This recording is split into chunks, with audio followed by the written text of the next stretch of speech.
Oi, meus amores, sejam bem-vindos a mais um dia aí da nossa Maratona Bíblica. Quem ainda não se inscreveu no canal, por favor, se inscreva.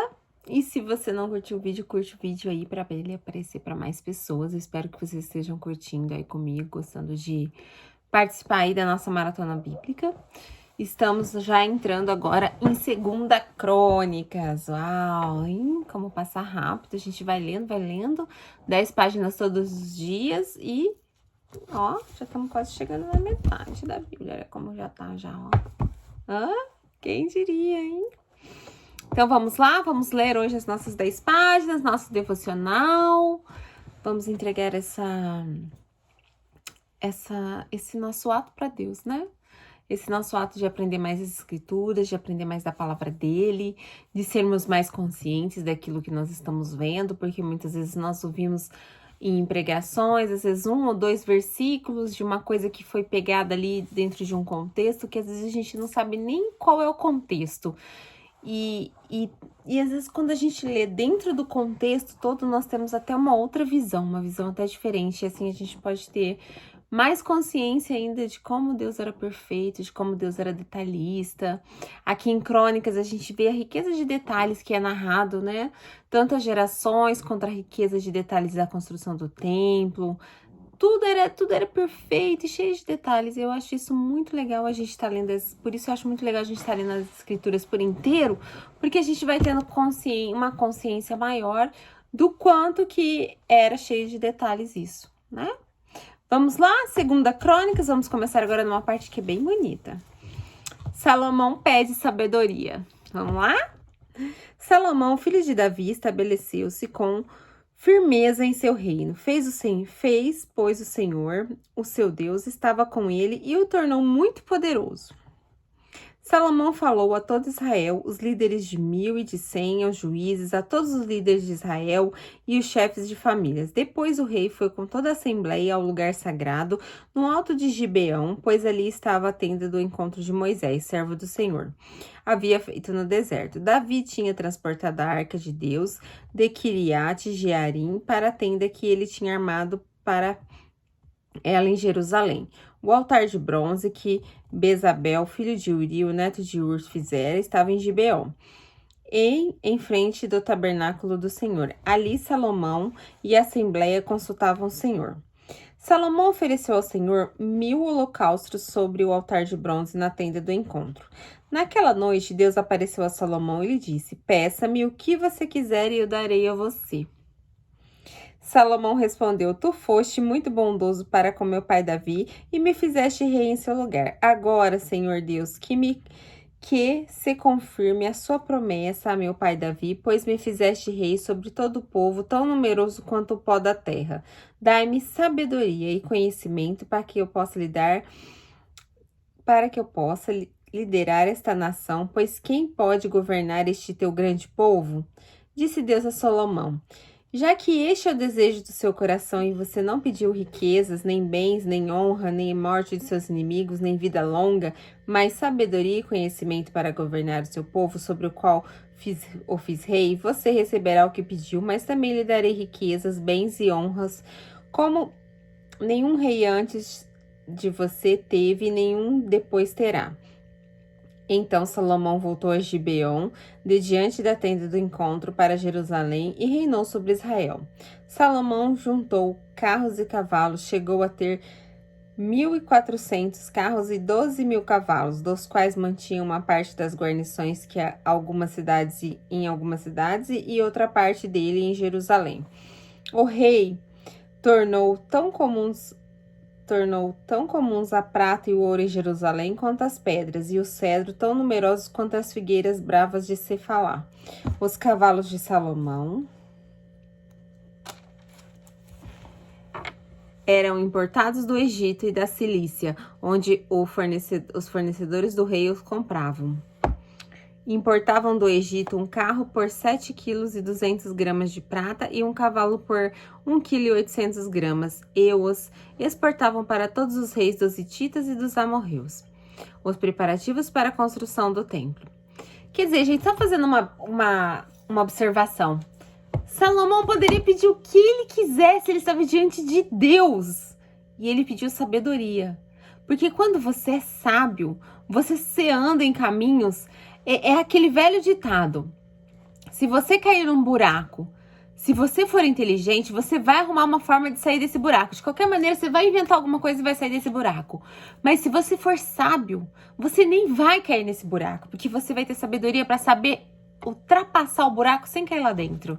E isso que Salomão queria de Deus, porque ele sabia que ia ser muito grande o que ia vir pela frente. O que ele tinha que governar, ele tinha que ser sábio, ele tinha que ser inteligente, ele tinha que ser mais do que todo mundo ali. Então, ele pediu sabedoria para Deus e ele realmente recebeu isso de Deus. E Deus, por ele não ter pedido os bens materiais dessa terra, Deus deu mais do que ele pediu, né? Deus deu como ninguém nunca teve, nem antes nem depois, né? Então, vamos lá, os preparativos para a construção do templo. Salomão deu ordens para a construção de um templo em honra ao nome do Senhor e de seu palácio para si mesmo. Ele designou 70.000 homens carregadores, 80.000 como cortadores de pedra nas colinas e 3.600 como capatazes. Depois Salomão enviou esta mensagem a Irão, rei de Tiro: envia-me cedros como fizeste para meu pai Davi, quando ele construiu seu palácio. Agora estou para construir um templo em honra do nome do Senhor, o meu Deus, e dedicá-lo a ele, para queimar incenso aromático diante dele, apresentar regularmente o pão consagrado e fazer holocaustos todas as manhãs, todas as tardes, nos sábados, nas luas novas e nas festas fixas do Senhor, o nosso Deus. Esse é um decreto perpétuo para Israel. O templo que vou construir será grande, pois o nosso Deus é maior do que todos os outros deuses. Mas quem é capaz de construir um templo para ele, visto que os céus não podem contê-lo, nem mesmo os mais altos céus? Quem sou eu, então, para construir um templo, a não ser um lugar para queimar sacrifícios perante ele? Por isso, manda-me um homem competente no trabalho com o ouro, com a prata, com o bronze, com o ferro, com tecido roxo, vermelho, azul e experiente em esculturas para trabalhar em Judá, em Jerusalém, com seus hábeis artesãos preparados por meu pai Davi. Também envia-me do Líbano madeira de cedro, de pinho e de junipero, pois eu sei que teus servos são hábeis em cortar a madeira de lá. Os meus servos trabalharão com os teus para se formarem madeira em grande quantidade, pois é preciso que o templo que vou edificar seja grande e imponente, e eu darei como sustento a seus servos, os lenhadores, 20.000 tonéis de trigo, 20.000 tonéis de cevada, 2.000 barris de vinho e 2.000 barris de azeite. Irão, rei de Tiro, respondeu para a carta de Salomão: o Senhor ama o seu povo, e por isso te farei rei sobre ele. E acrescentou: bendito seja o Senhor, o Deus de Israel, que fez os céus e a terra, pois deu a Davi um filho sábio, que tem inteligência e discernimento, e que vai construir um templo para o Senhor e um palácio para si. Então estou te enviando Urão-Abi, homem de grande habilidade. Sua mãe era de Dan e seu pai de Tiro. Ele foi treinado para trabalhar com ouro e prata, bronze, ferro, pedra, madeira e em tecido roxo, azul e vermelho, em linho fino e em todo tipo de entalhe. Ele pode executar qualquer projeto que for dado. Trabalhará com seus artesãos e com o teu senhor Davi, teu pai. E com os de seu senhor Davi, teu pai. Agora envia, meu senhor, a teus servos o trigo, a cevada, o azeite e o vinho que o meu senhor prometeu, e cortaremos toda a madeira do Líbano necessária e faremos flutuar em jangadas pelo mar, descendo até Jope. De lá poderás levá-las a Jerusalém. Gente, imagina a logística disso, né? Os caras eram tremendos mesmo, porque cortar madeira já era um desafio naquela época. Fazer ela boiar ainda pelo mar, em jangadas. Cara, os caras eram os caras mesmo, né? Salomão fez um recenseamento de todos os estrangeiros que viviam em Israel, como que fizeram seu pai Davi. Descobriu-se que eram 153.600. Ele designou 70.000 deles para serem carregadores e 80.000 para serem cortadores de pedras nas colinas, com 3.600 capatazes para manter o povo trabalhando. A construção do templo. Então Salomão começou a construir o templo do Senhor em Jerusalém, no Monte Moirá, onde o Senhor havia aparecido a seu pai Davi, na eira de Araúna. o Jebuseu, local que havia sido providenciado por Davi. Começou a construção no 2º dia do 2º mês do 4º ano de seu reinado.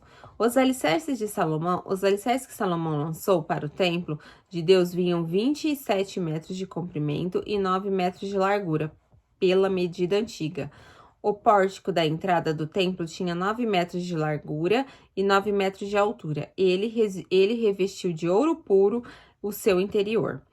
Recobriu de pinho e de átrio principal, revestiu de ouro puro e o decorou com desenhos de tamareiras e correntes. Ornamentou o templo com pedras preciosas. O ouro utilizado era de Parvarim. Também revestiu de ouro as vigas do forro, os batentes, as paredes, as portas do templo e esculpiu querubins nas paredes. Fez o lugar santíssimo com 9 metros de comprimento e 9 metros de largura, igual à largura do templo. Revestiu o seu interior de 21 toneladas de ouro puro. Os pregos de ouro pesavam 600 gramas. Também revestiu de ouro as salas superiores. No lugar santíssimo, esculpiu e revestiu de ouro 2 querubins, os quais das asas abertas mediam juntos 9 metros, cada asa de 2 metros e 25 centímetros, tocava de um lado da parede do templo e do outro lado na asa de outro querubim. Assim, os querubins com asas que se estendiam por 9 metros estavam em pé de frente para o átrio principal.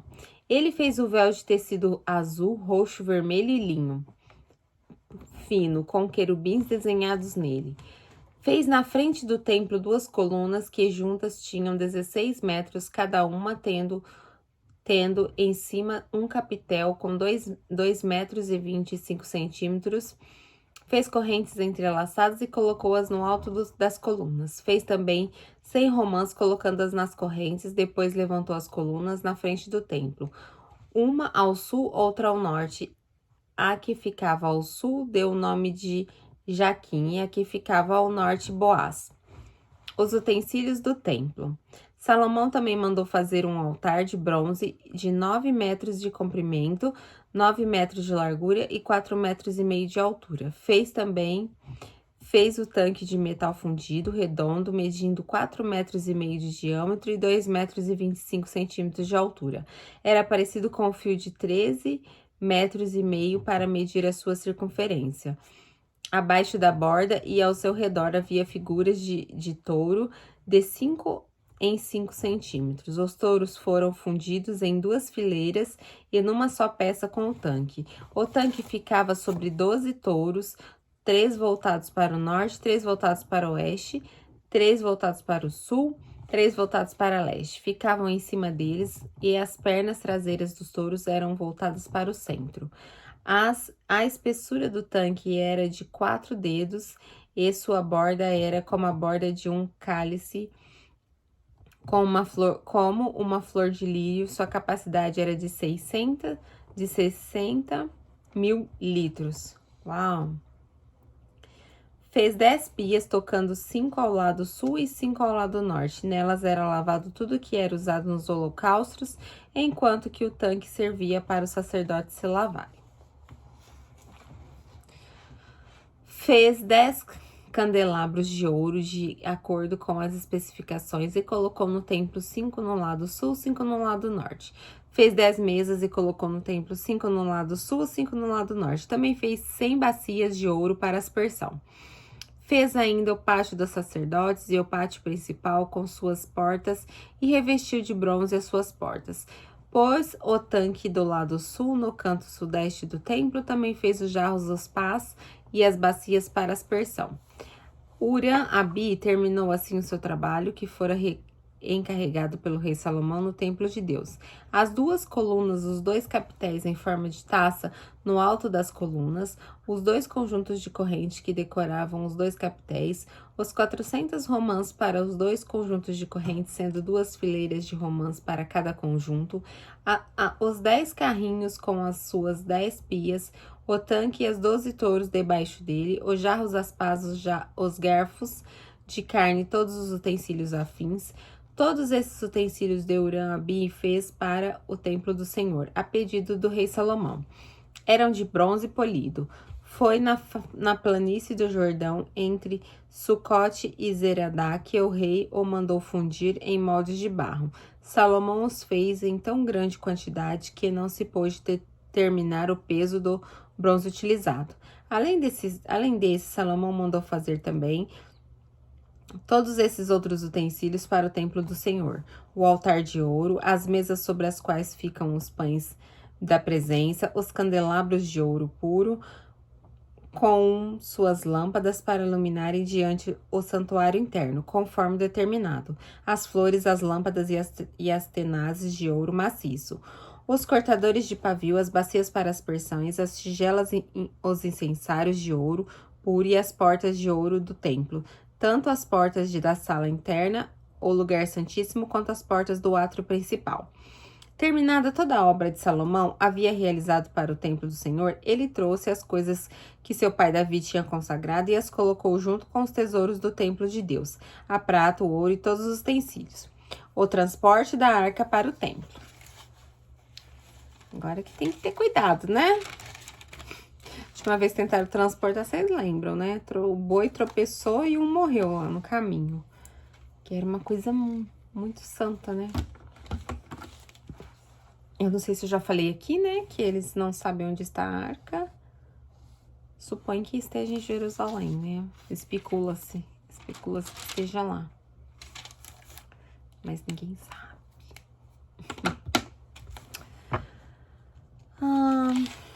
Então Salomão reuniu em Jerusalém as autoridades de Israel e todos os líderes das tribos e os chefes das famílias israelitas para levarem de Sião, a cidade de Davi, a arca da aliança do Senhor. E todos os homens de Israel uniram-se ao rei por ocasião da festa do 7º mês. Quando todas as autoridades de Israel chegaram, os levitas pegaram a arca e levaram para a tenda de encontro, e todos os seus utensílios sagrados foram sacerdotes levitas que levaram tudo. Porque eles eram ungidos para isso, né? Era para eles carregarem o tempo todo. Não poderia ser qualquer pessoa para carregar, né? Eles eram os escolhidos do Senhor para estar fazendo isso. Por isso que eles sempre aparecem com essa função. Não sei se vocês se lembram, desde o começo eles foram ungidos para estar cuidando das coisas do Senhor. Quando todas as autoridades... Ai, desculpa, gente, me perdi. O rei Salomão e toda a comunidade de Israel, que se havia reunido a ele diante da arca, sacrificaram tantas ovelhas e bois que nem era possível contar. Uau! Os sacerdotes levaram a arca da aliança do Senhor para o seu lugar no santuário interno do templo, no lugar santíssimo, e colocaram debaixo das asas dos querubins. Os querubins tinham suas asas estendidas sobre o lugar da arca e cobriam a arca e as varas utilizadas para transporte. Essas varas eram tão compridas que as suas pontas se estendiam para fora da arca e podiam ser vistas da parte da frente do santuário interno, mas não de fora dele, e elas estão lá até hoje. Na arca havia só as 2 tábuas que Moisés tinha colocado quando estava em Horebe, onde o Senhor fez aliança com os israelitas depois que saíram do Egito. Os sacerdotes saíram do lugar santo, todos eles haviam se consagrado, não importando a divisão que pertenciam, e todos os levitas que eram músicos, Asaf, Emã, Gedutum e os filhos e os parentes deles ficaram a leste do altar vestidos de linho fino, tocando símbolos, harpas e liras. E os acompanhavam 120 sacerdotes tocando cornetas.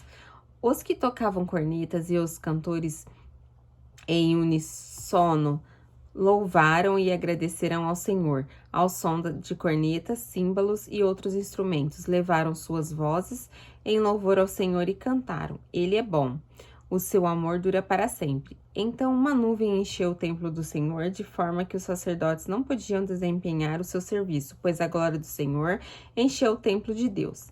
E Salomão exclamou: o Senhor disse que habitaria numa nuvem escura. Na realidade, construí para ti um templo magnífico, um lugar para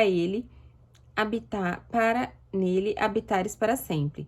Depois o rei virou-se e abençoou toda a Assembleia de Israel que estava ali em pé, e disse: Bendito seja o Senhor, o Deus de Israel, que por suas mãos cumpriu o que prometeu com sua própria boca o meu pai Davi, quando lhe disse: Desde o dia em que tirei meu povo do Egito, não escolhi nenhuma cidade das tribos de Israel para nela construir um templo, em honra ao meu nome, nem escolhi ninguém para ser líder de Israel, o meu povo. Mas agora escolhi Jerusalém para o meu nome ali estar, e escolhi Davi para governar Israel, o meu povo. Meu pai Davi tinha o propósito de construir um templo em honra ao nome do Senhor, o Deus de Israel. Mas o Senhor lhe disse: Você faz bem em ter no coração o plano de construir um templo em honra do meu nome. No entanto, não será você que construirá, mas o seu filho que procederá de você. Ele construirá o templo em honra do meu nome. E o Senhor cumpriu essa promessa. O sucessor de seu pai Davi, agora ocupa o trono de Israel, como o Senhor tinha prometido, e construiu o templo em honra ao nome do Senhor, Deus de Israel. Coloquei nele a arca na qual estão as tábuas da aliança do Senhor, a aliança que ele fez com os israelitas. A oração de dedicação.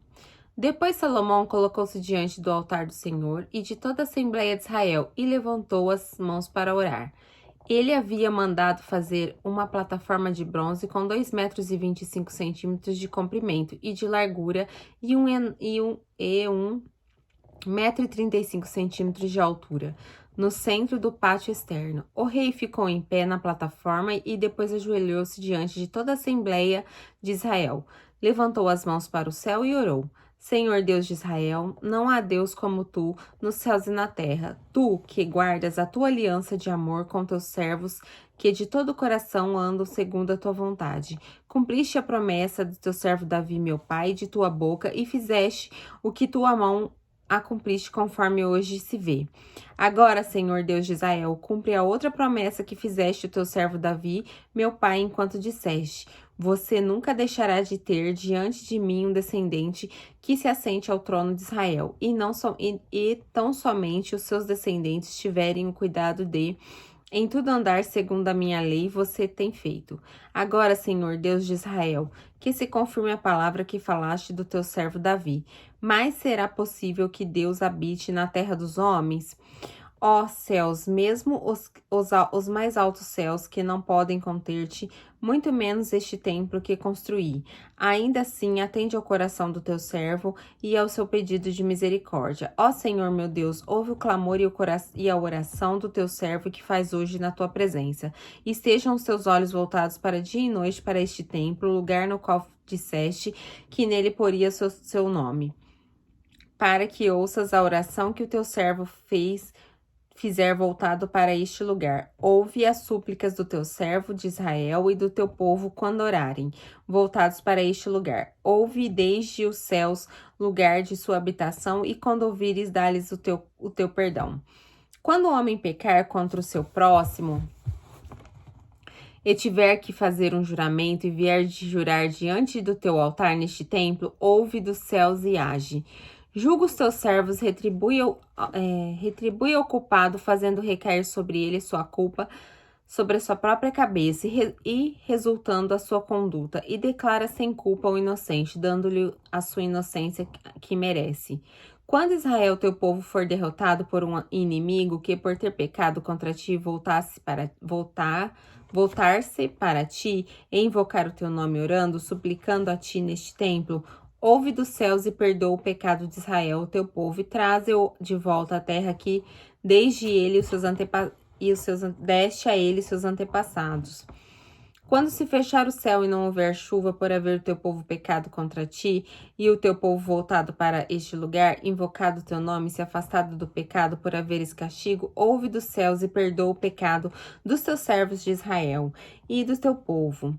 Ensina-lhes o caminho certo e envia chuva sobre a sua terra, que deste por herança a teu povo. Quando houver fome ou praga no país, ferrugem ou mofo, gafanhotos, peregrinos e gafanhotos devastadores, e quando os inimigos sitiarem suas cidades, quando em meio a qualquer praga ou epidemia, uma oração ou uma súplica por misericórdia for feito por um israelita, ou ao pôr do sol de Israel, teu povo, cada um sentindo as suas próprias aflições e dores, estendendo as mãos na direção deste templo, ouve dos céus o lugar da sua habitação, perdoa, trata cada um de acordo com o que merece, visto que conheceste o coração. Sim, só tu conheces o coração do homem, assim eles te temerão e andarão segundo a tua vontade, durante todo o tempo em que viverem na terra que que destes aos nossos antepassados. Quanto ao estrangeiro que não pertence a Israel, o teu povo, e que veio de uma terra distante por causa do teu grande nome, da tua mão poderosa e do teu braço forte, quando ele vier e orar voltado para este templo, ouve dos céus o lugar da tua habitação e atende o pedido do estrangeiro, a fim que todos os povos da terra conheçam o teu nome e te temam, como fez Israel, o teu povo, e saibam que este templo que construí traz o teu nome. Gente, é importante esse pedaço aqui, né?